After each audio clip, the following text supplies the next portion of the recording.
মুশরিকদের জাহান্নামে ফেলে দেওয়ার পর জাহান্নামের ওপর দিয়ে বসানো হবে একটি সেতু, একটি ব্রিজ, যাকে বলা হয় সিরাত। এই সেই পুল সিরাত যা পাড়ি দিতে হবে অবশিষ্ট প্রতিটি বান্দাকে। সিরাত হবে অত্যন্ত পিচ্ছিল, তলোয়ারের চেয়েও ধারালো এবং চুলের চেয়েও চিকন। এর চারিপাশে থাকবে অগণিত আঁকড়া যা নির্দিষ্ট মানুষকে আঁকড়ে ধরবে। এই আঁকড়াগুলো হবে মানুষের বিভিন্ন পাপের সাথে সম্পৃক্ত। যার যে পাপ তখনও ক্ষমা করা হয়নি, সেই পাপ এসে তাকে আঁকড়ে ধরে জাহান্নামের দিকে টেনে নিয়ে যাবে। পৃথিবীতে যেমন দিনের পর রাত্রি আসে, কিয়ামতের দিবসেও ধীরে ধীরে অন্ধকার নেমে আসবে। সিরাতের দিকে যেতে যেতে চারিদিক ঘুটঘুটে অন্ধকার হয়ে যাবে। তখন বিশ্বাসীরা তাদের ভালো কাজ অনুযায়ী নিজেদের ভেতর আলো খুঁজে পাবে। কারো কারো আলো হবে পাহাড়ের সমান, কারো কারো আলো ছড়াবে একটি তাল গাছের দূরত্ব পর্যন্ত। এভাবে করে একদল লোক থাকবে যাদের শুধু পায়ের আঙ্গুলে একটুখানি আলো থাকবে, যা একবার জ্বলে আবার নিভে যায়।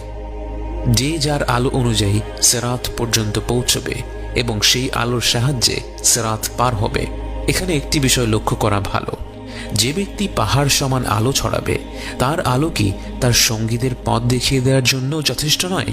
যে ব্যক্তি সেদিন একেবারে অল্প আলো পাবে এবং অত্যন্ত কষ্ট করে সিরাত পর্যন্ত পৌঁছবে, সে দুনিয়াতে এমন কারো সঙ্গী হয়নি, এমন কারো সাথে বন্ধুত্ব করেনি যে কঠিন সেই দিনে চারপাশে আলো ছড়িয়ে দেবে।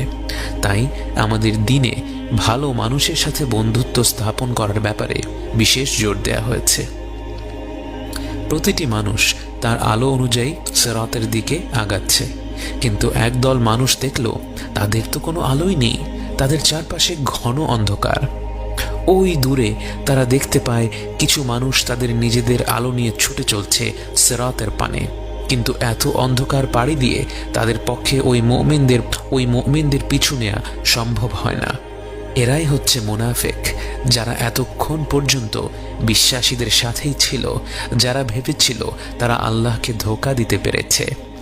অবশেষে আল্লাহ তাদের পাকড়াও করেন। সিরাতে পৌঁছে এক এক ব্যক্তি এক এক গতিতে তা পার হবে।